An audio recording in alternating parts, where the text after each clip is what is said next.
A very good morning to all the participants of this webinar. And today we will be dealing in chapter 14, which is about provisions related to procedure for assessment. Today we are doing section 153A, which deals with the search assessments.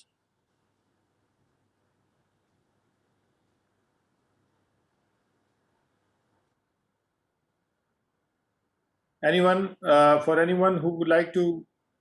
get any particular answers to this section, please write your answers in the chat box. If you have any question to ask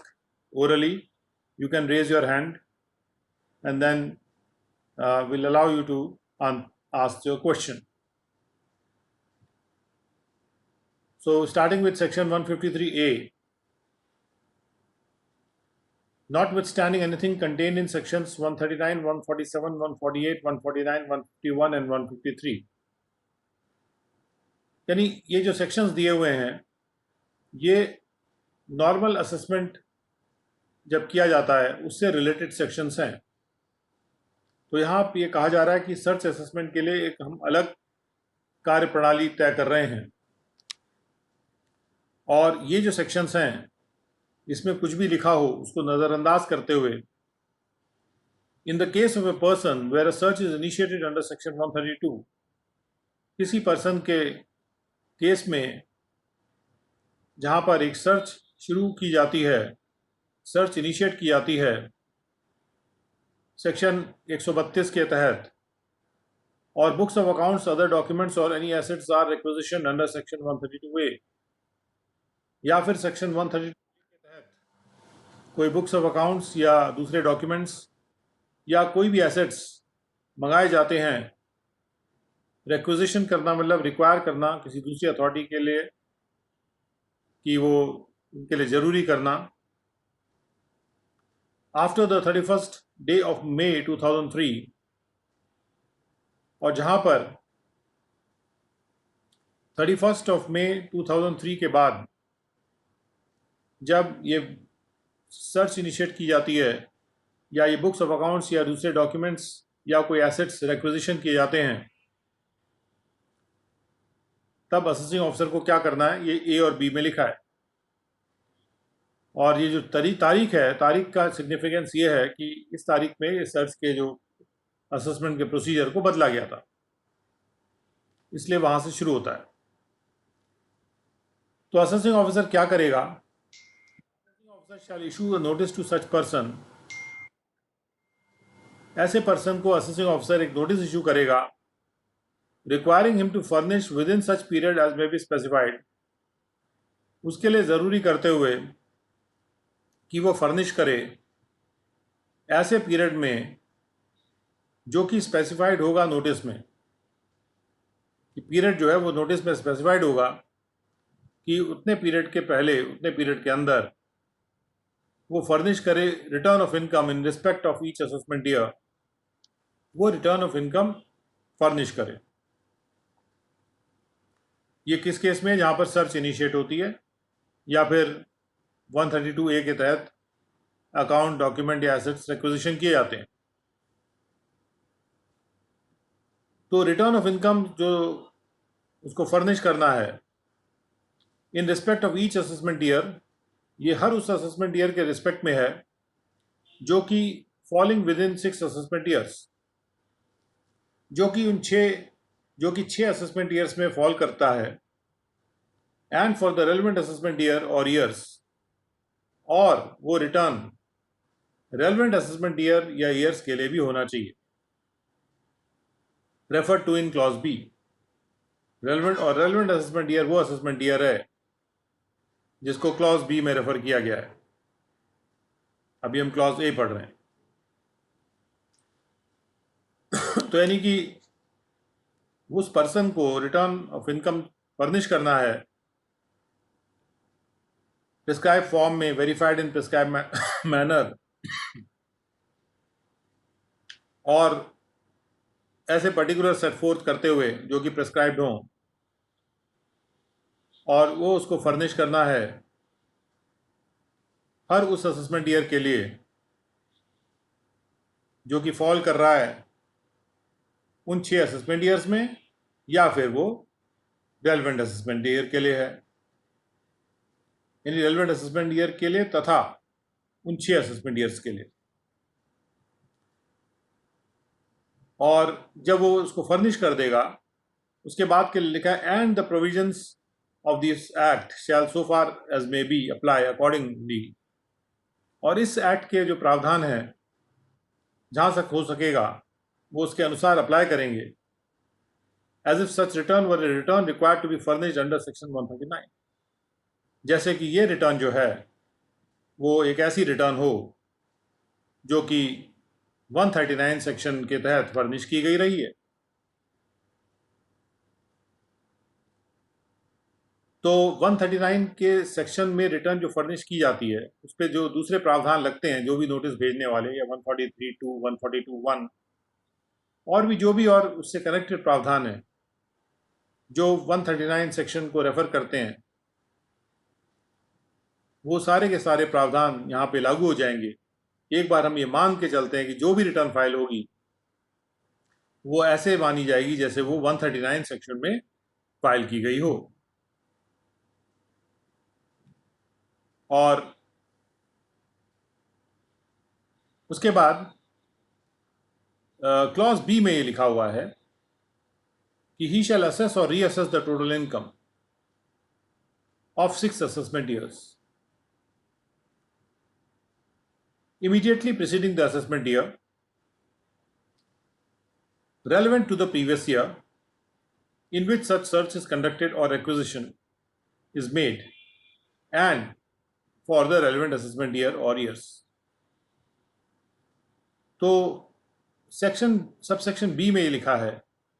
कि assessing officer assess करेंगे या assess करेंगे total income को उन 6 assessment years की। तो जहाँ पे ऊपर वर्ड आया था 6 असेसमेंट ईयर्स, तो उन 6 असेसमेंट ईयर्स के बारे में इसको बताया जा रहा है कि वो उन 6 असेसमेंट ईयर्स के रिटर्न को असेस करेंगे या रीअसेस करेंगे जो कि उस असेसमेंट ईयर से पहले आते हैं, जो कि प्रीवियस ईयर से रेलेवेंट था, जिस प्रीवियस ईयर में सर्च कंडक्ट की गई थी, या जिस प्रीवियस ईयर में जो 132A का रिक्विजिशन किया गया था, उससे संबंधित जो असेसमेंट ईयर है उसको कहा जा रहा है assessment year relevant to the previous year. यानी कि प्रीवियस ईयर जिसमें सर्च कंडक्ट की गई है या रिक्विजिशन किया गया है, उस असेसमेंट ईयर से पहले के जो 6 असेसमेंट ईयर्स हैं उसकी इनकम को असेस या रीअसेस ईओ को करना है, and for the relevant assessment year और ईयर्स ऑल्सो, और जो रेलेवेंट असेसमेंट ईयर्स हैं उनके लिए भी करना है, उनका भी असेसमेंट करना है। और ये रेलेवेंट असेसमेंट ईयर्स कौन से हैं जिनका उसको असेसमेंट करना है, उसके बारे में नीचे रेलेवेंट असेसमेंट ईयर्स वर्ड को नीचे डिफाइन किया गया है। और उस पर आते हैं कि what do we mean by the relevant assessment year. ये एक्सप्लेनेशन 1 में, सबसेक्शन 1 के एक्सप्लेनेशन 1 में ये कहा जा रहा है कि for the purpose of this subsection, यानी इस सबसेक्शन के पर्पज से जो एक्सप्रेशन है रेलेवेंट असेसमेंट ईयर, उसका मतलब है एक ऐसा assessment year preceding the assessment year relevant to the previous year in which search is conducted और acquisition is made. Relevant assessment year का मतलब है वो असेसमेंट ईयर जो पहले आता है, प्रीसीड करता है उस असेसमेंट ईयर को जो उस प्रीवियस ईयर से रेलेवेंट है, in which the search is conducted और रिक्विजिशन इज मेड, जिसमें सर्च कंडक्ट की गई थी या जिसमें रिक्विजिशन किया गया था, उस प्रीवियस ईयर से संबंधित जो असेसमेंट ईयर है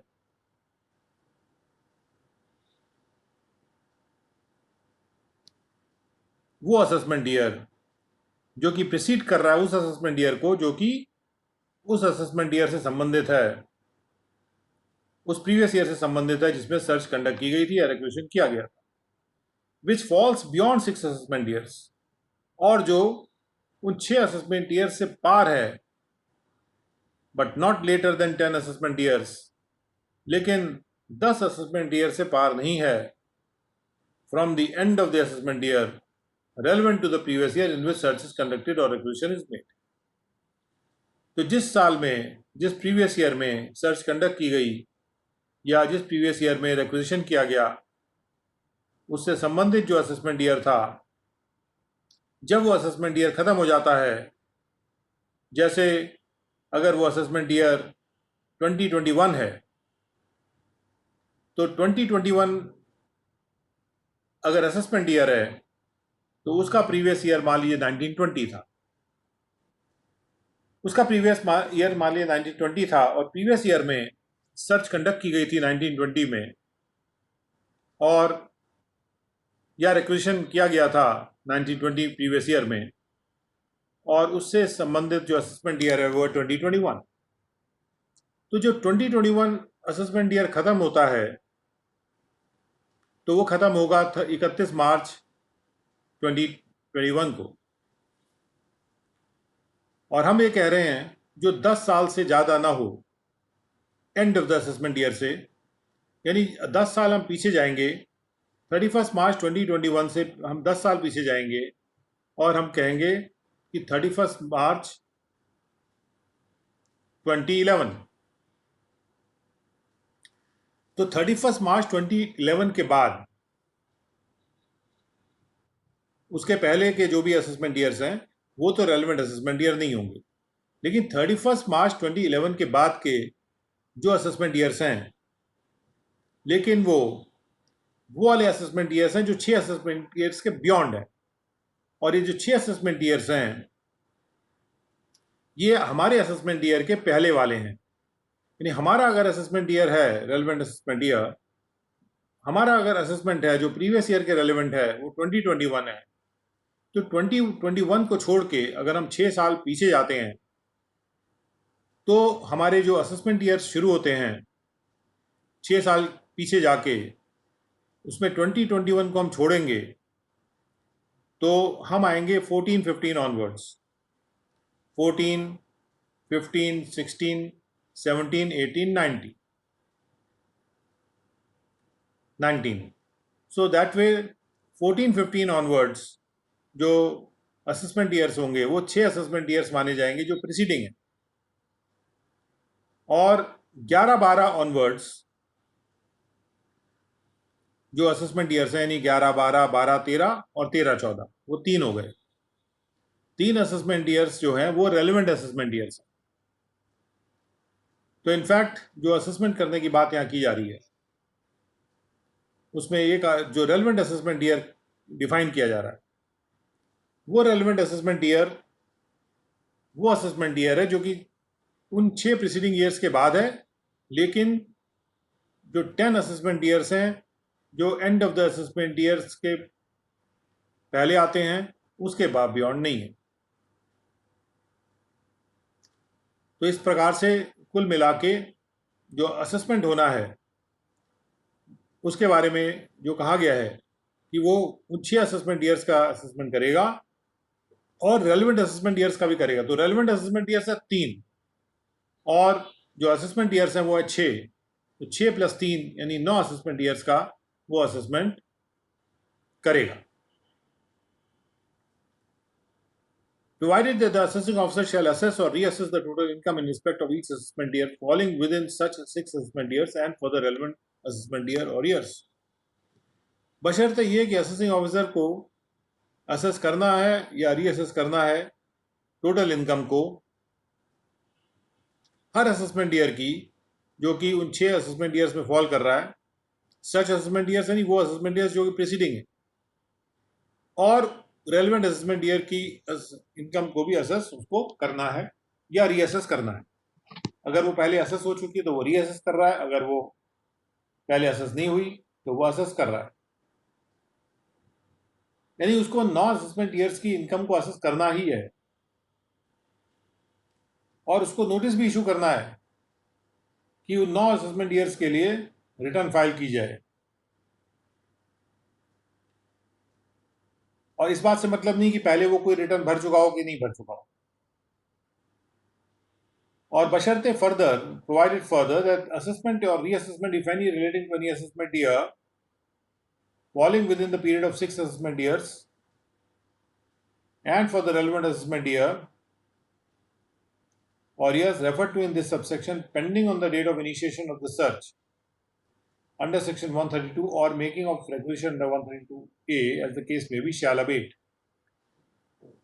और सेकंड प्रोवाइजो में कहा जा रहा है यदि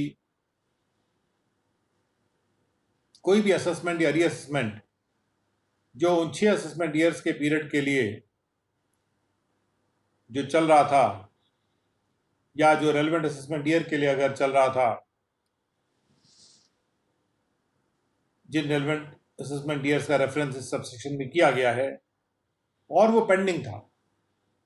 वो असेसमेंट या रीअसेसमेंट पेंडिंग था जब इनिशिएट की गई सर्च या जब रिक्वेजिशन किया गया, उस तारीख को अगर पेंडिंग था तो इस तरह के सारे जो असेसमेंट या रीअसेसमेंट जो पेंडिंग थे इनिशिएशन डेट पर वो अबेट कर जाएंगे। अबेट कर जाएंगे मतलब उनके जो वैलिडिटी अब ख़त्म हो जाएगी और अब वो नहीं चलेंगे। और प्रिज्यूमेबली इसके पीछे रीज़न जो है वो ये है कि उन सालों के लिए अब हम सर्च का असेसमेंट कर रहे हैं, तो जब हम कर ही रहे हैं तो जो भी इश्यूज वहाँ पे डील हो रहे थे वो अब यहाँ पे डील हो जाएंगे। तो इसलिए एक साल के लिए दो असेसमेंट्स चलाना का कोई मतलब नहीं है। Provided also that the central government may by rules made by it and published in the official gazette, except in cases where any assessment or reassessment has abated under the second proviso, specify the classes or classes of cases in which the assessing officer shall not be required to issue notice for issuing or for assessing or reassessing the total income for 6 assessment years immediately preceding the assessment year relevant to the previous year in which search is conducted or requisition is made, and for the relevant assessment year or years। बशर्ते कि central government को power दिया गया है कि वो ऐसे rules बना सकता है जिसको वो ऑफिशियल गैजेट में पब्लिश करेगा, सिवाय ऐसे केसेस के लिए जहाँ पर असेसमेंट अबेट कर गया था तो उसके लिए वो रूल नहीं होंगे। जो अबेट ऑलरेडी कर गया है, लेकिन जो अबेट नहीं हुआ उसके लिए रूल बनाया जाएगा कि कौन से ऐसे केसेस होंगे जिसमें ये नोटिस नहीं भेजा जाना है, या कौन से ऐसे क्लास या क्लासेस ऑफ केसेस होंगे जिनमें इस प्रकार का नोटिस नहीं भेजा जाना है। किसी एक केस के लिए नहीं होगा, ये क्लास या क्लासेस ऑफ केसेस के लिए रूल बनाया जाएगा। जैसे हमने देखा इसके संबंध में रूल है और कि भाई जब इलेक्शन चल रहा होता है, जिस टाइम पोलिंग चल रही है, तो उस टाइम जो सर्च प्रोसीडिंग है वो नहीं किया जाना चाहिए। और 112F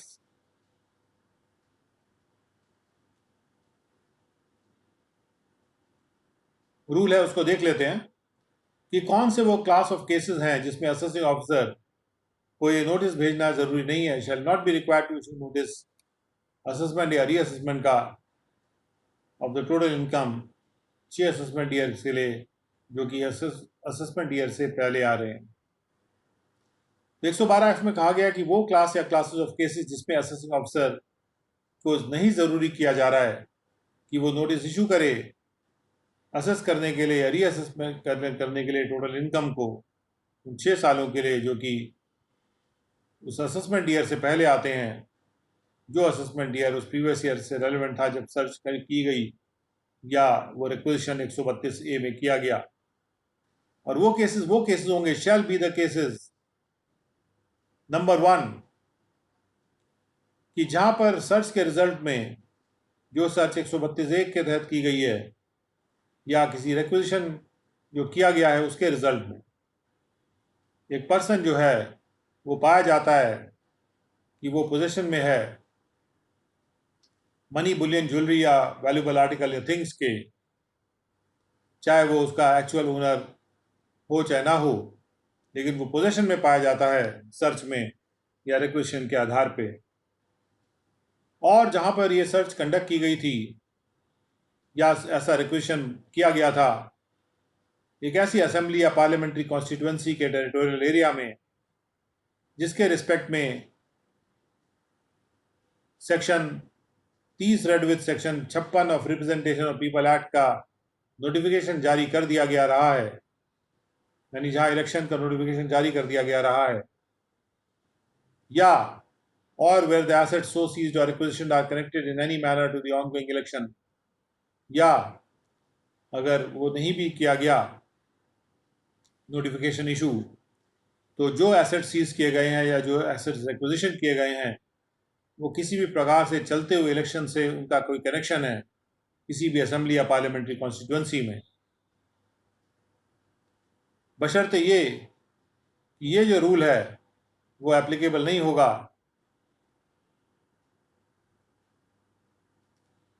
टू केसेस जहां पर सर्च या requisition has taken place after the hours of poll और पोल सो नोटिफाइड। अगर सर्च या रिक्विजिशन जो इलेक्शन नोटिफाई किया गया था वो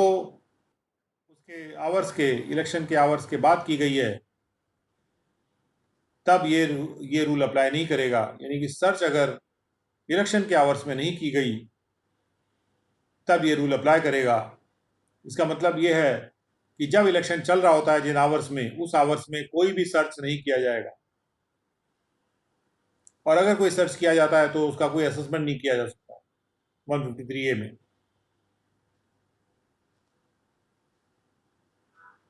और provided further that ये जो रूल है it shall not be applicable to cases where any assessment or reassessment has abated under the second provision। और ये बात क्लियर की जा रही है, हालांकि प्रोविजन में भी था कि जहां पे केस अबेट हो गए हैं उन पे ये रूल अप्लाई नहीं करेगा। तो ये रूल कब अप्लाई करता है? ये रूल तब अप्लाई करता है अगर इसको समग्रता से पढ़ा जाए कि कोई भी पर्सन पाया गया पोजेशन में मनी बुलियन ज्वेलरी के और वो सर्च या रिक्विजिशन के आधार पे पाया गया, वो सर्च पोलिंग आवर्स के बीच में नहीं की गई थी और पोलिंग आवर्स के बाहर भले ही की गई हो, जहां पे वो जो रिक्विजिशन था वो किया गया रहा था, जहां पे वो जो नोटिफिकेशन था पोल का वो जारी कर दिया गया था, परंतु सर्च जो है वो अगर पोलिंग आवर्स में की गई है तब ये नोटिस जारी नहीं किया जा सकता। कोई ये कह सकता है कि इसमें प्रोवाइजो को बाद में लाया गया है, पहले मेन सेक्शन में तो ये लिखा गया है कि जहां पे नोटिफिकेशन जारी है तो वहां पे ये सर्च नहीं किया जा सकता है। लेकिन ऐसा नहीं है, क्योंकि सब हमें प्रोवाइजो को साथ मिला के उसको पढ़ना पड़ेगा। तो प्रोवाइजो कहता है कि ये रूल तब नहीं अप्लाई करेगा जब सर्च जो है पोल आवर्स के बाद में की गई है, यानी कि पोल आवर्स के बाद जब सर्च की जाती है तो उसका असेसमेंट किया जा सकता है। तो ये हो गया हमारा सेक्शन ये 112F रूल 112F, जहां पर सर्टन क्लासेस ऑफ केसेस में कहा गया है कि यहां पर कोई असेसमेंट नहीं होगा 153A में। और उसके बाद जो थर्ड प्रोवाइजो है वो कहता है कि बशर्ते ये कि नो नोटिस फॉर असेसमेंट और reassessment shall be issued by the assessing officer for the relevant assessment year और years unless the assessing officer has in his possession books of accounts और अदर डॉक्यूमेंट्स। कुछ conditions हैं जब ये assessment किया जा सकता है। कंडीशंस ये हैं कि यदि मामला रेलेवेंट असेसमेंट ईयर का है, उन 6 प्रीसीडिंग ईयर्स का नहीं। अगर मामला रेलेवेंट असेसमेंट ईयर्स का है तो ऐसा नोटिस 153A1 वाला नहीं भेजा जा सकता अगर जब तक कि ऐसा ना हो कि असेसिंग ऑफिसर के पास उसके पोजेशन में बुक्स ऑफ अकाउंट्स हो या दूसरे डॉक्यूमेंट्स हो या ऐसा सबूत हो जो ये रिवील कर रहे हों मतलब ये जो रेवलेशन है, ये जो खुलासा है, ये निकल के आना चाहिए बुक्स ऑफ अकाउंट्स या दूसरे डॉक्यूमेंट्स या सबूत से जो असेसिंग ऑफिसर के पोजीशन में है, जो ये खुलासा कर रहे हो that the income represented in the form of the asset, कि इनकम है जो कि एसेट के रूप में है, विच हैज एस्केप्ड असेसमेंट, जो कि असेसमेंट से बच गई थी, अमाउंट्स टू और is likely to amount to 50 lakh rupees, उसका जो अमाउंट है वो 50 लाख रुपए या उससे ज्यादा का हो सकता है, और more in the relevant assessment year, income का की राशि जो है वो 50 लाख या उससे ज़्यादा हो सकती है रेलेवेंट असेसमेंट ईयर के लिए, या फिर सारे रेलेवेंट असेसमेंट ईयर्स का कुल मिला की जो राशि है अगर वो भी 50 लाख से ऊपर की हो सकती है, जो उस एसेट से संबंधित है जिसके बारे में खुलासा ये हो रहा है कि वो असेसमेंट से एस्केप कर गया था, और खुलासा हो रहा है बुक्स ऑफ अकाउंट्स या दूसरे डॉक्यूमेंट्स या सबूत। ये रेलेवेंट असेसमेंट ईयर के लिए 153A नोटिस भेजने के लिए कंडीशन। उसके बाद बी कंडीशन है, जो इनकम रेफर की जा रही है इन क्लॉज ए या उसके पार्ट में, वो असेसमेंट भी से एस्केप भी कर गई थी, इसका भी ये भी कंडीशन होनी चाहिए। यानी यहां तो ए में तो केवल रेवलेशन हो रहा है कि एस्केपमेंट हुआ है, लेकिन बी में ये एस्टेब्लिश्ड है कि वो इनकम एस्केप कर गई असेसमेंट से। यानी असेसिंग ऑफिसर को यहां रीजन रिकॉर्ड करना पड़ेगा कि 153A नोटिस को देने से पहले कि अगर कोई एसेट है उसके पास रेलेवेंट असेसमेंट ईयर के लिए जिसकी कोई इनकम है जो एस्केप कर गई है, तो वो कैसे एस्केप कर गई है, उसके रीजंस और फैक्ट्स उसको देने पड़ेंगे, उसको रिटर्न ऑफ इनकम में उसको मेंशन करना होगा, तभी वो 153A का नोटिस भेज सकता है। और तीसरा कंडीशन ये है कि जो सर्च है जो इनिशिएट की गई थी वो 1 अप्रैल 2017 के बाद इनिशिएट की गई थी। तो ये जो प्रोवाइजो है ये चूंकि 2017 के बाद आया है कि रेलेवेंट असेसमेंट ईयर के लिए, यानी 6 साल से बियॉन्ड जो रेलेवेंट जो हमारा असेसमेंट ईयर है प्रीवियस ईयर से संबंधित जब सर्च हुई है, उसके पहले के 6 साल छोड़ के, उसके पीछे के 6 साल छोड़ के, 6 असेसमेंट ईयर छोड़ के, जो उसके पहले के उसके पीछे के जो 3 असेसमेंट ईयर्स हैं रेलेवेंट असेसमेंट ईयर जिनको कहा जा रहा है, उनके लिए अगर उनका अगर असेसमेंट करना है तो बहुत ही साफ तौर पे ये बात होना चाहिए एविडेंस कि कोई एसेट होना चाहिए और उससे इनकम होनी चाहिए, और जो इनकम है वो 50 लाख से ऊपर की होनी चाहिए सारे रेलेवेंट असेसमेंट ईयर्स में, जो एस्केप कर गई हो ये बात साबित होनी चाहिए, तभी 153A का नोटिस दिया जा सकता है। और एक्सप्लेनेशन 1 में कहा जा रहा है कि for the purpose of this subsection the expression relevant assessment year shell mean an assessment year preceding the assessment year relevant to the previous year। ये हमने डेफिनेशन रेलेवेंट असेसमेंट ईयर का देखा था। तो रेलेवेंट असेसमेंट ईयर फिर से अगर repeat किया जाए, ये उस असेसमेंट ईयर से पहले आता है जो प्रीवियस ईयर से रेलेवेंट था, और जो फॉल करता है उन 6 असेसमेंट ईयर से पहले, लेकिन 10 असेसमेंट ईयर के बाद नहीं, which falls beyond 6 assessment years but not later than 10 assessment years from the end of the assessment year। वो कहां से? असेसमेंट ईयर के अंत से, जो प्रीवियस ईयर के रेलेवेंट है जिसमें सर्च कंडक्ट की गई है या रिक्वेजिशन किया गया। अब एक्सप्लेनेशन 2 में एसेट शब्द को डिफाइन किया जा रहा है, जहां जो शब्द ऊपर एसेट आया था, एसेट नाम से जो शब्द आया है, ये प्रोवाइडेड ऑल्सो के बाद यहाँ पर जो शब्द आया एसेट, इसको डिफाइन किया जा रहा है। ये कौन सा एसेट है जिसकी जो इनकम है इसके बारे में ये संतुष्टि हो जानी चाहिए कि उसके इनकम एस्केप कर गई, तभी वो नोटिस भेजा जा सकता है रेलेवेंट असेसमेंट ईयर के लिए। तो जो एसेट है उसमें इमूवेबल प्रॉपर्टी भी इंक्लूडेड होगी। Asset shall include immovable property being land और बिल्डिंग और बोथ, जो कि लैंड या बिल्डिंग या दोनों हो सकता है, शेयर्स भी हो सकता है, सिक्योरिटीज भी हो सकती हैं, लोन्स एंड एडवांस ये एसेट्स, और डिपॉजिट्स भी हो सकते हैं बैंक अकाउंट में. But this is inclusive definition, तो इसका मतलब ये नहीं है कि इसके अलावा नहीं हो सकता. Asset could be any other asset also apart from these assets, but these assets in particular have been pointed out कि ये एसेट तो होंगे ही उसके डेफिनेशन. अब आ जाते हैं सबसेक्शन 2 पर. If any proceeding initiated or any order of assessment or reassessment made under subsection 1 has been annulled in appeal or any other legal proceeding, अगर कोई भी प्रोसीडिंग जिसको इनिशिएट किया गया था या कोई ऑर्डर ऑफ असेसमेंट या रीअसेसमेंट कर दिया गया था सबसेक्शन 1 के तहत, यानी 1A के जो ऊपर जो दिया गया है सबसेक्शन 1, उसके तहत अगर ऑर्डर कर दिया गया था और या फिर प्रोसीडिंग इनिशिएट कर दी गई थी. प्रोसीडिंग कैसे इनिशिएट होती है? नोटिस भेज के. और वो प्रोसीडिंग अगर एनल कर दी गई है अपील में, एनल कर दी गई मतलब उसको कैंसिल कर दिया गया अपील में,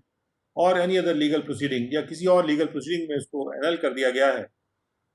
then notwithstanding anything contained in subsection 1 of section 153, तब सेक्शन 153(1) में कुछ भी कहा गया हो, उसको नजरअंदाज करते हुए the assessment or reassessment relating to any assessment year which has abated, जो भी असेसमेंट या रीअसेसमेंट किसी भी असेसमेंट ईयर से रिलेटेड जो था वो जो अबेट हो गया था सेकंड प्रोवाइजो में सबसेक्शन 1 के, वो रिवाइव स्टैंड करेगा, यानी कि वो पुनर्जीवित हो जाएगा with effect from the date of receipt of the order of such annulment, उस डेट से जब एनलमेंट ऑर्डर पीसीआईटी या सीआईटी के द्वारा रिसीव किया जाता है. यानी कि जो असेसमेंट अबेट इसलिए हो गए थे कि हमने एक प्रोसीडिंग शुरू कर दी थी सर्च वाली उन्हीं असेसमेंट ईयर्स के लिए या रेलेवेंट असेसमेंट ईयर्स के लिए, और इस वजह से वो प्रोसीडिंग अवेट हो गई थी. लेकिन चूंकि हमारी जो शुरू की गई प्रोसीडिंग है वो एनल कर दी गई है, या फिर उस प्रोसीडिंग के रिस्पेक्ट में जो ऑर्डर पास किया गया है वो एनल कर दिया गया, तो जो उसके पहले की प्रोसीडिंग चल रही थी वो रिवाइव हो जाएगी. क्योंकि एनलमेंट तब होता है जब कोई मेजर प्रॉब्लम है उस ऑर्डर में, या तो बिना जूरिसडिक्शन के टोटली परवर्स है. Provided that such revival shall cease to have effect if such order of annulment is set aside. लेकिन अगर वो annulment का ऑर्डर है जो किया गया है वो सेट असाइड हो जाता है, तो जो रिवाइवल है उसका भी इफेक्ट खत्म हो जाएगा. यानी जो प्रोसीडिंग रिवाइव हो गई थी अब वो रिवाइव नहीं रह जाएगी.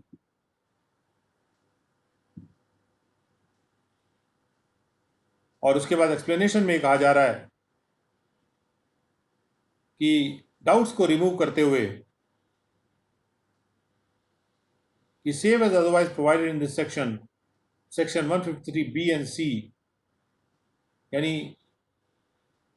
सिवाय उसके जहां पर 153A में कुछ कहा गया हो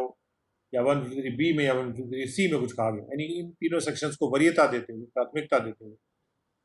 all other provisions of this act shall apply to the assessment made under this section. बाकी सारे जो प्रोविजंस हैं इस एक्ट के वो उस असेसमेंट पे लागू होंगे जो कि इस सेक्शन में किया गया, यानी जो भी अपील और जो भी रिलेटेड जो भी है या दोबारा रीअसेसमेंट अगर करना है वो सब लागू हो जाएंगे. और उसके बाद लेकिन जहां कॉन्फ्लिक्ट होगा वहां पे 153A, B और C दे विल उनको प्राथमिकता मिलेगी, they will be considered of better priority. उसके बाद कहा जा रहा है कि इन एन असेसमेंट और reassessment which is made in respect of an assessment year under this section, एक ऐसे असेसमेंट या रीअसेसमेंट में जिसको किया गया था किसी असेसमेंट ईयर के इस सेक्शन में, the tax shall be chargeable at the rate और rates as applicable to such assessment year. यहाँ पर बस ये एक्सप्लेन किया जा रहा है कि जब असेसमेंट किया जाएगा इस सेक्शन में तो जो टैक्स लगेगा वो उसी रेट पे लगेगा जो उस असेसमेंट ईयर के लिए एप्लीकेबल था, जिस असेसमेंट ईयर के लिए अगर कोई इनकम ऐड की जाएगी. तो ये है 153A. उसके बाद है 153B पर time limit for completion of assessment under section 153A. Notwithstanding anything contained in section 153, क्योंकि 153 सेक्शन है जिसमें कि असेसमेंट के की टाइम लिमिट्स हैं। आपने देखा था, बड़ा डिटेल सेक्शन है जिसको हमने कवर किया था।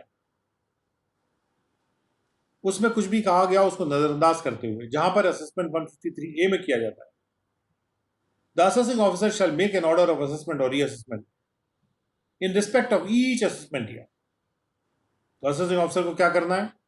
ही shall make an order of assessment और reassessment in respect of each assessment year, जो कि उन 6 असेसमेंट ईयर्स में फॉल कर रहा है, and for the relevant assessment year और ईयर्स जिसका रेफरेंस क्लॉज बी में था। तो रेलेवेंट असेसमेंट ईयर्स का रेफरेंस क्लॉज बी में था सबसेक्शन 1 सेक्शन 153A के, और ये असेसमेंट किया जाना है with in a period of 21 months from the end of the financial year in which the last of the authorizations for search under section 132 or for the requisition under section 132A was executed। उस वित्त वर्ष के अंत से 21 महीने के अंतर्गत के पीरियड में यह असेसमेंट कंप्लीट किया जाएगा जिस फाइनेंशियल ईयर में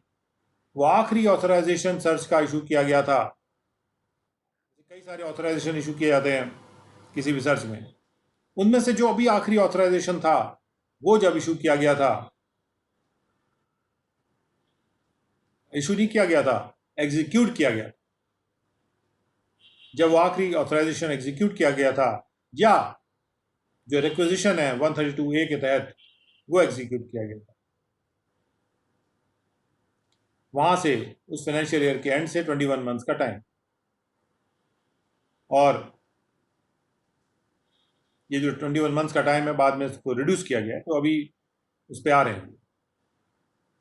और बी में कहा जा रहा है कि in respect of the assessment year relevant to previous year in which search is conducted, यानी assessing officer shall make an order of assessment और reassessment in respect of the assessment year, उस assessment year के लिए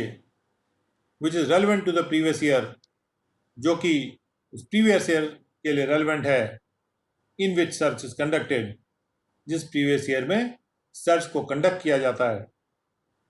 under section 132, section 132 में, या requisition is made और या फिर रिक्वेजिशन किया जाता है अंडर सेक्शन 132, तो उस असेसमेंट ईयर के लिए भी जो कि उस प्रीवियस ईयर से रेलेवेंट है जिसमें सर्च को किया गया या रिक्वेजिशन किया गया था,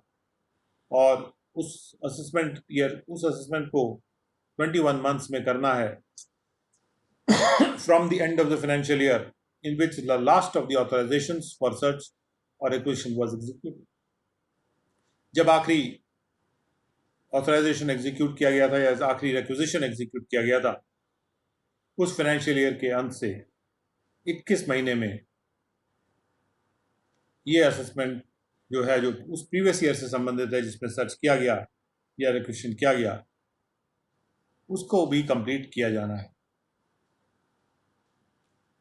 और provided that in the case of other person refer to in section 153C, बशर्ते ये कि जहां अदर पर्सन की बात करते हैं जिसका रेफरेंस 153C में आ रहा है। अदर पर्सन वो है जब आप किसी सर्च में जाते हैं वहां पर किसी और पर्सन की आपको बुक्स मिल जाती हैं, तो उसका भी असेसमेंट करना जरूरी हो जाता है। तो उसके बारे में कहा जा रहा है कि उस अदर पर्सन के केस में इसका रेफरेंस 153C में है, जो लिमिटेशन का पीरियड है असेसमेंट या रीअसेसमेंट करने का, वो पीरियड होगा जो कि क्लॉज ए या बी में रेफर किया जा रहा है इस सबसेक्शन के, या वो होगा 9 months from the end of the financial year जिसमें बुक्स ऑफ अकाउंट्स या एसेट्स को सीज किया गया था या रिक्वेजिशन किया गया था और वो हैंड ओवर किए जाते हैं under section 153C assessing officer को। जिस फाइनेंशियल ईयर में वो हैंड ओवर किए जाते हैं डॉक्यूमेंट्स वगैरह असेसिंग ऑफिसर को, जिसका जुरिस्डिक्शन है उस केस पे, उस पर्टिकुलर ईयर के बाद उस and of the financial year से 9 महीने के अंतर्गत उसको कंप्लीट किया जाना है, जो भी बाद में आए। यानी अगर 21 महीने का टाइम है वो बाद में आ रहा है तो 21 महीने का टाइम मिल जाएगा। यानी जो ए और बी में जो भी टाइम दिया जा रहा है, अगर वो टाइम ज़्यादा है तो वो मिल जाएगा, और नहीं तो 9 महीने का ये जो टाइम है, ये अगर ज़्यादा है, ये अगर बाद में ख़त्म होता है तो ये वाला टाइम मिल सकता है, जो भी बाद में आए उनमें से एक मिल जाएगा, जो भी बाद में आए। और बशर्ते ये provided further that in the case where the last of the authorization for search under section 132 or requisition was executed during the financial year commencing on the first day of April 2018, अगर जो authorisation है आखिरी वाला वो execute किया गया था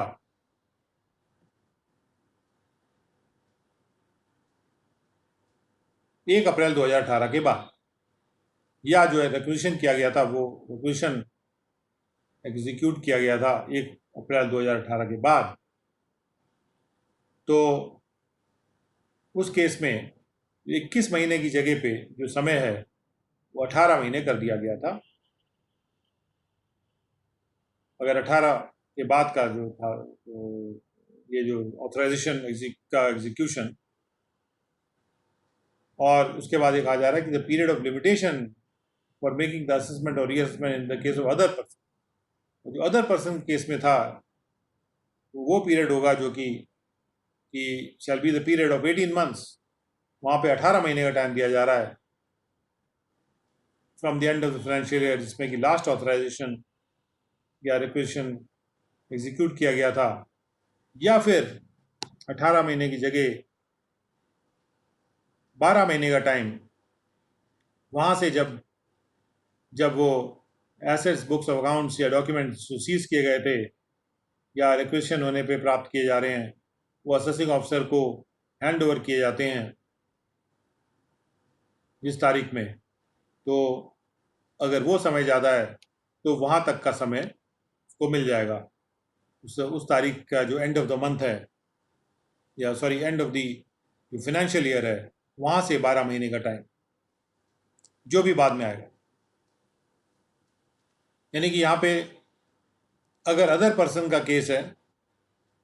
यानी जिसके कागज़ किसी सर्च में मिले फिर उसका असेसमेंट होना है, तो देखना ये होता है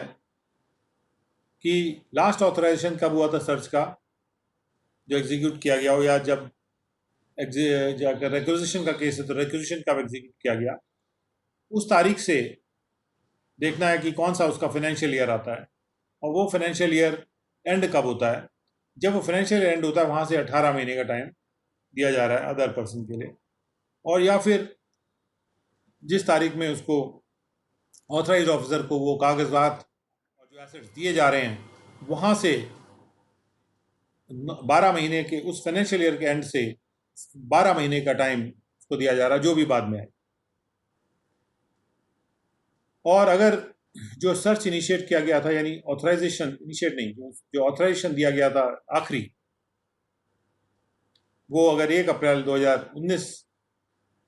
के बाद दिया गया था तो ये 21 महीने की जगह टाइम 12 महीने कर दिया गया है, और जहाँ 18 महीने था पार्ट 2 में वो 12 महीने कर दिया गया है, और लास्ट वाला पार्ट भी जो है 12 महीने कर दिया गया, जो 12 था ही। ये थोड़ा चेंज आया 1920 से। 1920 with respect to the fact कि वो ऑथर सर्व हुआ है, एग्जीक्यूट हुआ है। और provided also that in the case where the last of the authorization for search or for acquisition was executed and during the course of the proceedings for assessment, a reference under subsection 1 of section 92CA is made. अगर assessment के दौरान एक reference 92CA में transfer pricing officer को कर दिया जाता है, तो जो पीरियड अवेलेबल होगा ऑर्डर करने का असेसमेंट या रीअसेसमेंट के, वो 12 महीने से एक्सटेंड कर दिया जाएगा, यानी बढ़ा दिया जाएगा। And provided also that in the case where during the course of the proceedings for the assessment or reassessment of total income in the case of other person, और provided also कि जहाँ अदर पर्सन के assessment की बात हो रही है, अगर उसमें रेफरेंस किया जाता है ट्रांसफर प्राइसिंग ऑफिसर को, तो वहाँ पर भी ये 12 महीने एक्सटेंड हो जाएगा। और उसके बाद सबसेक्शन 2 है 153B का, तो सबसेक्शन 2 ये कहता है कि जो ऑथराइजेशन जिसको रेफर किया जा रहा है ए या बी में, वो हम कह रहे हैं जब वो एग्जीक्यूट हुआ तो ये मान लिया जाएगा कि वो एग्जीक्यूट हो गया रहा था, deem to have been executed अगर वो सर्च का केस है तो जब conclusion of search, on the conclusion of search as recorded in the last panchnama, आखिरी पंचनामा में जब कंक्लूजन ऑफ सर्च रिकॉर्ड किया जाता है, जो पंचनामा ड्रॉ किया गया है in relation to any person in whose case the warrant of authorisation has been issued, जिस पर्सन के केस में वारंट ऑफ ऑथराइजेशन इशू किया गया रहा है, कि उस केस में जो पंचनामा, आखिरी पंचनामा जो ड्रॉ किया गया और जब उसमें कंक्लूजन ऑफ सर्च रिकॉर्ड कर दिया गया, वो समय माना जाएगा कि वो ऑथराइजेशन तब एग्जीक्यूट हो गया है। और अगर रिक्विजिशन का केस है तो रिक्विजिशन का एग्जीक्यूट होना तब माना जाएगा जब वो बुक्स ऑफ अकाउंट्स या दूसरे डॉक्यूमेंट जो हैं या एसेट्स जो रिक्विजिशन किए गए थे ऑथराइज्ड ऑफिसर के द्वारा,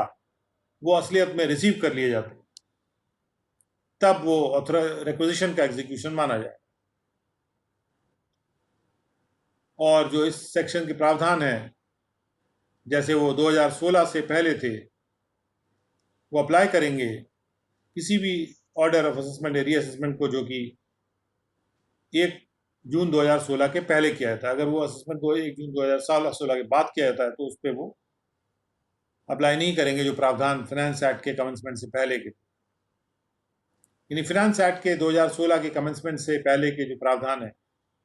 वो केवल उस ऑर्डर या असेसमेंट पे लगेंगे जो कि 1 जून 2016 से पहले किया गया, बशर्ते ये कि जहां पर भी कोई नोटिस 153A या 153C का इशू किया गया रहा है, यानी 1 जून 2016 पे ऑर्डर तो नहीं किया गया,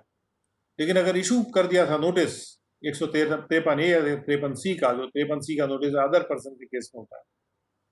और असेसमेंट कंप्लीट नहीं किया गया रहा, and the assessment has not been completed by such date, उस तारीख तक, due to exclusion of time, क्योंकि वो टाइम कुछ एक्सक्लूड कर दिया गया था जिसका रेफरेंस उस एक्सप्लेनेशन में किया गया है, तो ऐसा जो असेसमेंट है वो कंप्लीट कर दिया जाएगा in accordance with the provisions of this section as it stood immediately before its substitution. उस प्रोविजन के अनुसार कंप्लीट किया जाएगा जो कि फाइनेंस एक्ट के आने से पहले चल रहे थे। यानी अगर ऑर्डर नहीं भी हुआ, अगर नोटिस इशू कर दिया गया, तो भी वो जो ऑर्डर है वो पुराने प्रावधानों के अनुसार कंप्लीट किया जाएगा। और एक्सप्लेनेशन में कहा जा रहा है, in computing the period of limitation under this section, जो एक्सप्लेनेशन में कुछ पीरियड को एक्सक्लूड किया जा रहा है, जैसे 153 में भी कुछ पीरियड्स को एक्सक्लूड किया गया था, वही पीरियड्स यहाँ पर भी एक्सक्लूड किए जा रहे हैं। जिन पीरियड्स को 153 में भी एक्सक्लूड किया गया था, जब असेसमेंट चल रहा होता है तो कुछ पीरियड उसमें से लिमिटेशन निकालने के लिए एक्सक्लूड कर दिए जाते हैं। तो चूंकि हमने 153A में इनको कवर कर दिया है, तो यहाँ पर हम उनको रिपीट नहीं करेंगे। और उसी से संबंधित एक प्रोवाइजो है यहाँ पे, और ये प्रोवाइजोज भी 153 में भी शामिल थे, तो इसलिए उनको भी हम लोग दोबारा से उनमें नहीं जाएंगे। तो यहाँ पर अगर देखा जाए कि 153A की जहाँ तक बात आती है, 153B में तो ये है कि ये असेसमेंट कब तक कंप्लीट किया जाएगा। 153A में जो बात आ रही है कि वो उसको इनिशिएट करना है नोटिस दे के, और उसको जो इनिशिएशन है उसका असेसमेंट का, उसके लिए नोटिस दिया जाना है। लेकिन जो नोटिस के दिए जाने की बात हो रही है,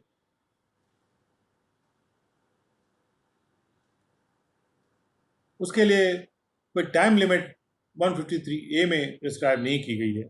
कि नोटिस कब तक दिया जा सकता है। हाँ, लेकिन असेसमेंट कंप्लीट होने की टाइम लिमिट जरूर है। So with that we go to 153C।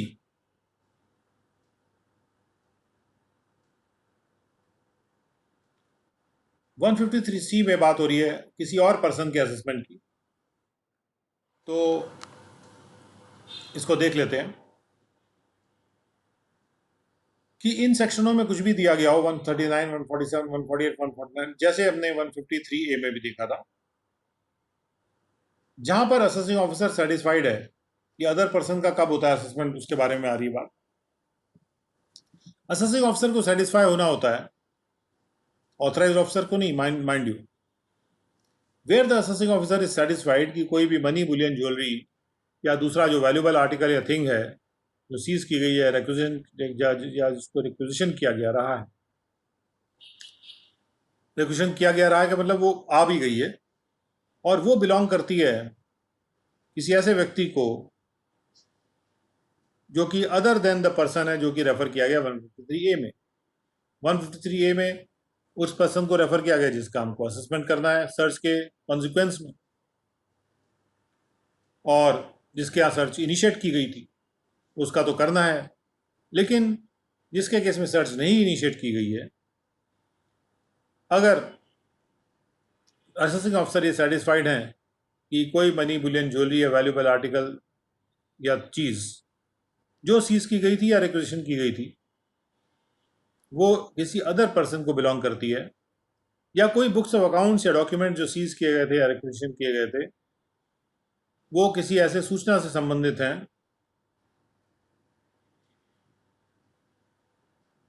जो संबंधित है पर्टेन टू या और any information which is contain therein, या उसमें जो भी इंफॉर्मेशन है उन बुक्स ऑफ अकाउंट्स में या डॉक्यूमेंट्स में जो सीज या रिक्विजिशन किए गए थे वो एक ऐसे पर्सन से रिलेट करती है जो कि उस पर्सन के अलावा है जिसका रेफरेंस सेक्शन 153A में किया गया। तो then the books of accounts और डॉक्यूमेंट्स और एसेट्स जो सीज किए गए थे या रिक्विजिशन किए गए थे shall be handed over to the assessing officer having the jurisdiction over such other person। देखिए क्या हुआ कि कोई अदर पर्सन है, अदर पर्सन जब डॉक्यूमेंट्स आ गए असेसिंग ऑफिसर के पास, डॉक्यूमेंट्स असेसिंग ऑफिसर के पास आ गए और उसके बाद क्योंकि असेसमेंट उसे करना है, ऑथराइज्ड ऑफिसर को तो करना नहीं है, तो जब डॉक्यूमेंट उसके पास आ जाते हैं तो अगर अदर पर्सन का कोई मनी, बुलियन, ज्वेलरी जो है जो बिलोंग कर रहा था, जो सीज किया गया, रिक्विजिशन किया गया, किसी और पर्सन को अगर बिलोंग करता है तो ये सारे के सारे जो बुक्स ऑफ अकाउंट्स या डॉक्यूमेंट्स या एसेट्स हैं जो भी सीज किए गए थे, मनी, बुलियन, ज्वेलरी वगैरह मिला मिलू के, वो हैंड ओवर कर दिए जाएंगे उस असेसिंग ऑफिसर को जिसके पास ज्यूरिसडिक्शन है उस दूसरे पर्सन का, and that assessing officer shell proceed against each such other person, और वो असेसिंग ऑफिसर प्रोसीड करेगा उस हर दूसरे व्यक्ति पे, एंड इशू नोटिस, और उसको नोटिस इशू करेगा, एंड असेस और reassess the income of the other person, और उस दूसरे पर्सन की जो इनकम को असेस करेगा इन accordance with the provisions of section 153A। जो उसको नोटिस इशू करना है वो 153A में जो प्रोसीजर है उसके अनुसार करना है। If that assessing officer is satisfied, अगर वो असेसिंग ऑफिसर इज सेटिस्फाइड हो तभी वो ये असेस करेगा कि जो बुक्स ऑफ अकाउंट से डॉक्यूमेंट जो एसेट्स थे जो सीज किए गए थे या रिक्विजिशन किए गए थे उसका कोई असर है, हैव अ बेयरिंग अपॉन, उसका कोई बोझ है उसकी टोटल इनकम को डिटरमिन करने पे उस दूसरे व्यक्ति की, for 6 assessment years immediately preceding the assessment year relevant to the assessment year relevant to the previous year जिसमें सर्च हुआ था, और रेलेवेंट असेसमेंट ईयर्स के लिए अगर उसको ये इस बात का सेटिस्फैक्शन है, जो अदर पर्सन का असेसिंग ऑफिसर है अगर वो सेटिस्फाइड है, उसको अपना सेटिस्फैक्शन रिकॉर्ड करना पड़ेगा कि जो मुझे बुक्स ऑफ अकाउंट्स या डॉक्यूमेंट्स मिले हैं, जो एसेट्स मिले हैं जिनको सीज या रिक्विजिशन किया गया था और मुझे इसलिए दे दिया गया क्योंकि ये उस व्यक्ति को बिलोंग करते हैं जिसका ज्यूरिसडिक्शन मेरे पास है, तो मैं ये सेटिस्फाइड हूँ कि जो बुक्स ऑफ अकाउंट्स या डॉक्यूमेंट्स या एसेट्स हैं जो सीज किए गए थे या रिक्विजिशन किए गए थे उनका एक बियरिंग है, यानी वो असर डाल रहे हैं टोटल इनकम को डिटरमिन करने पे उस दूसरे व्यक्ति की 6 सालों के लिए, या उसके पहले जो रेलेवेंट असेसमेंट ईयर्स हैं उनके लिए। अगर उसको लगता है it has those books of accounts और डॉक्यूमेंट्स और the assets have a bearing on the determination of the total income. तो उसको केवल ये सेटिस्फाई होना है कि उनका कोई असर टोटल इनकम के डिटर्मिनेशन पर है। ये नहीं तय करना कि कोई इनकम एस्केप कर गई थी कि नहीं कर गई थी। He doesn't have to decide whether any income has escaped or not. He has to simply take a decision कि उन बुक्स ऑफ अकाउंट्स में या जो एसेट्स सीज किए गए थे उसका कोई भी प्रभाव, कोई असर टोटल इनकम को डिटरमिन करने पे आता है कि नहीं आता। यानी उसमें कोई ऐसी सूचना है जो कि उस एसएससी के उन सालों के इनकम से रिलेटेड है।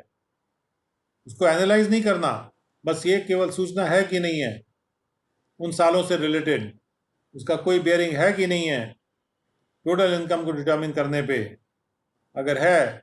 तो उसको उसके पास कोई चारा नहीं है, he has to simply issue the notice and do the assessment.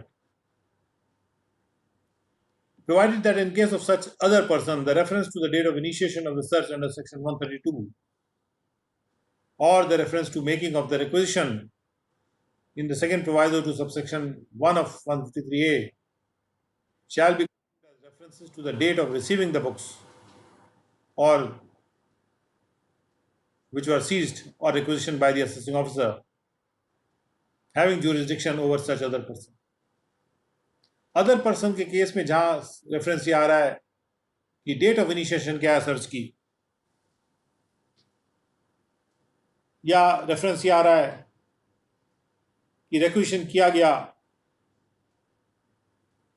और जहां भी ये रेफरेंस 153A1 में आता है क्योंकि 153A के प्रावधान यूज किए जा रहे हैं ना असेसमेंट करने के लिए, तो वहां पर डेट ऑफ इनिशिएशन की जहां बात आ रही है या date of making the requisition की बात आ रही है, वो डेट मानी जाएगी जब वो बुक्स रिसीव किए गए थे। Date of receiving the books of accounts और डॉक्यूमेंट्स और एसेट्स जो कि सीज किए गए हैं, रिक्विजिशन किए गए हैं, और जब ये असेसिंग ऑफिसर उनको रिसीव करता है, कौन सा असेसिंग ऑफिसर, जो रियल असेसिंग ऑफिसर है जिसका जुरिस्डिक्शन है उस पर्सन पे। तो यहाँ पर डेट ऑफ इनिशिएशन चेंज की जा रही है उस पर्सन के लिए, जब उसको बुक्स मिले वो ही उसके लिए date of initiation of search है, या वही date of making the requisition भी है। जो एक्चुअल डेट ऑफ सर्च है उसके लिए वो डेट ऑफ सर्च नहीं है। जब एक्चुअल रिक्विजिशन किया गया वो डेट इस असेसिंग ऑफिसर के लिए डेट ऑफ रिक्विजिशन नहीं है। इस असेसिंग ऑफिसर से के लिए केवल एक ही डेट है जब उसको वो एसेट्स मिले या वो बुक्स ऑफ अकाउंट्स मिली, उसी को date of initiation of search माना जाएगा, उसी को डेट ऑफ रिक्विजिशन माना जाएगा अदर पर्सन के केस में। और बशर्ते ये कि जो सेंट्रल गवर्नमेंट है वो रूल्स बना सकती है एंड उन रूल्स को पब्लिश कर सकती है ऑफिशियल गैजेट में, और उसमें वो स्पेसिफाई कर सकती है कि कौन से क्लासेस या क्लास ऑफ केसेस होंगे जिनके रिस्पेक्ट में जो दूसरा पर्सन है जिसमें कि असेसिंग ऑफिसर को वो नोटिस नहीं भेजना होगा। तो वही रूल जो पहले हमने देखा था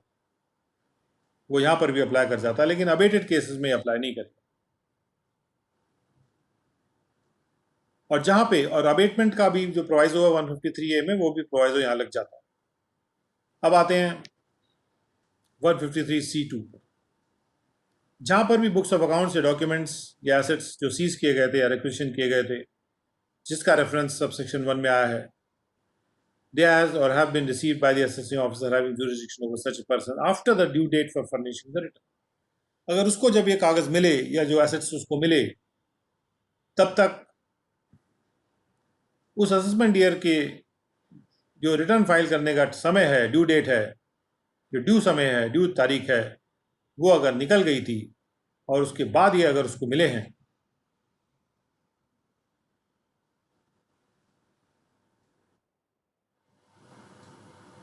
तो उसको ये देखना है कि अगर मुझे उसके बाद मिला है तो and in respect of such assessment year, और ऐसे असेसमेंट ईयर के रिस्पेक्ट में कोई रिटर्न अगर नहीं भरा गया, no return of income has been furnished by such other person, और कोई भी नोटिस 142(1) में भी नहीं इशू किया गया उसको, या फिर कोई अगर रिटर्न ऑफ इनकम थी वो फर्निश कर दी गई है, अगर रिटर्न ऑफ इनकम फर्निश कर दी गई है अदर पर्सन के द्वारा, लेकिन 143(2) का कोई नोटिस अगर उसमें नहीं इशू किया गया रहा, नहीं सर्व किया गया रहा, और जो लिमिटेशन है 143(2) के नोटिस को सर्व करने का वो एक्सपायर भी कर गया है, या फिर अगर असेसमेंट या रीअसेसमेंट कर दिया गया रहा है ऑलरेडी उस साल का, तो before the date of receiving the books, यानी उन बुक्स को रिसीव करने से पहले ही असेसमेंट कर दिया गया रहा है,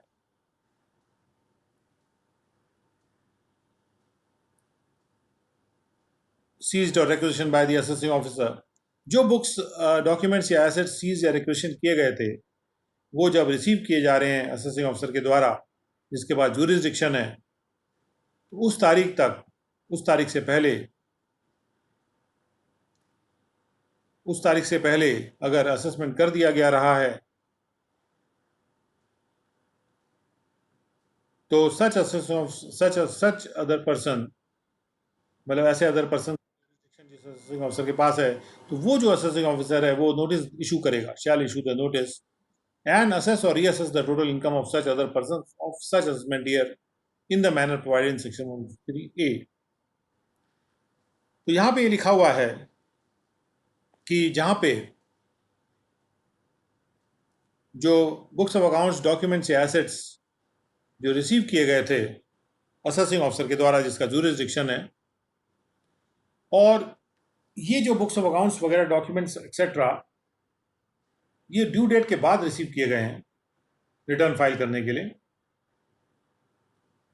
तो अगर ये ड्यू डेट के बाद रिसीव किए गए हैं तो अगली चीज़ ये देखना ज़रूरी है कि क्या रिटर्न भर गया है। अगर रिटर्न नहीं भरा ड्यू डेट तक असेसी ने, अगर उसने रिटर्न भर दिया है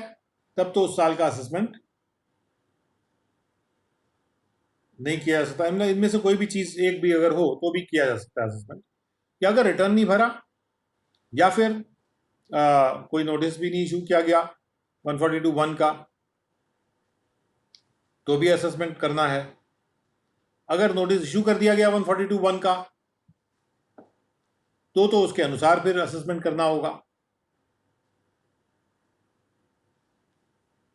और अगर या फिर जो रिटर्न फर्निश की गई थी